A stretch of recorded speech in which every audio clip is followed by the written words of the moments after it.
Vamos lá. Sobre a ideia do dízimo. A graça de Deus alcança o não dizimista. A graça de Deus, ela alcança qualquer pecador. A graça de Deus, ela não é limitada, ela é ilimitada. A graça de Deus, ela vem a todos os homens. Ponto.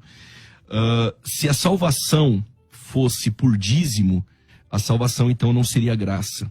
Pela graça sois salvos mediante a fé. Isso não vem de vós, é dom de Deus.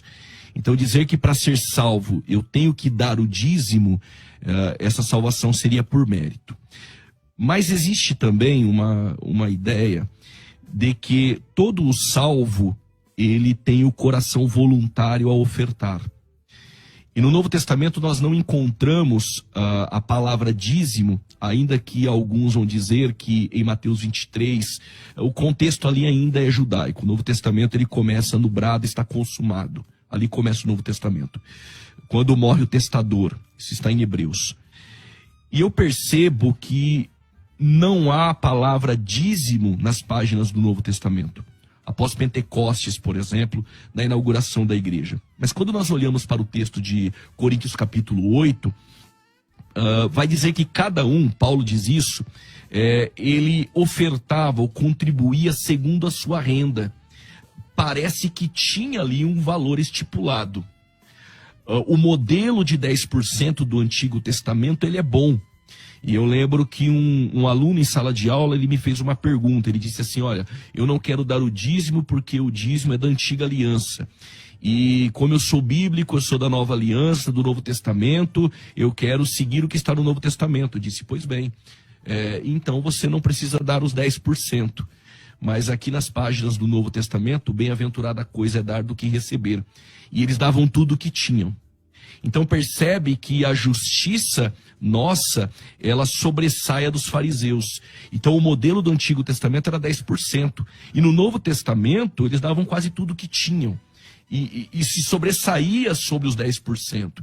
Então eu percebo que não houve necessidade de trabalhar a ideia de 10%, porque a igreja dava muito mais do que isso.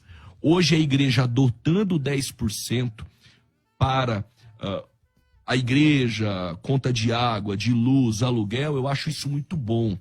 O que eu não admito é dizer para a pessoa que ela precisa dar o dízimo para ser salva, quando a salvação é pela graça mediante a fé. Mas todo o salvo, ele tem prazer em ofertar. E quando eu digo prazer em ofertar, cada um contribua segundo Deus propôs o seu coração, com alegria. E na verdade, aquele que é salvo pela graça, o coração dele é voluntário e não avarento. E ele vai dar muito mais do que 10%. Acredito que quando a igreja adota o modelo de 10%, é um bom modelo. É um modelo bíblico do Antigo Testamento. E eu acredito que é o mínimo que o coração de um salvo pode querer ofertar e contribuir para a congregação a qual ele congrega. Mas que as pessoas façam isso com alegria, com amor e com o coração voluntário. Porque você dar o dízimo com medo de alguns demônios que vão invadir a sua casa, e aí nomearam demônios, migrador, cortador, e se você não der o dízimo, os seus filhos vão ficar doentes, e aí o dinheiro que era do dízimo, agora você vai ter que gastar com remédio.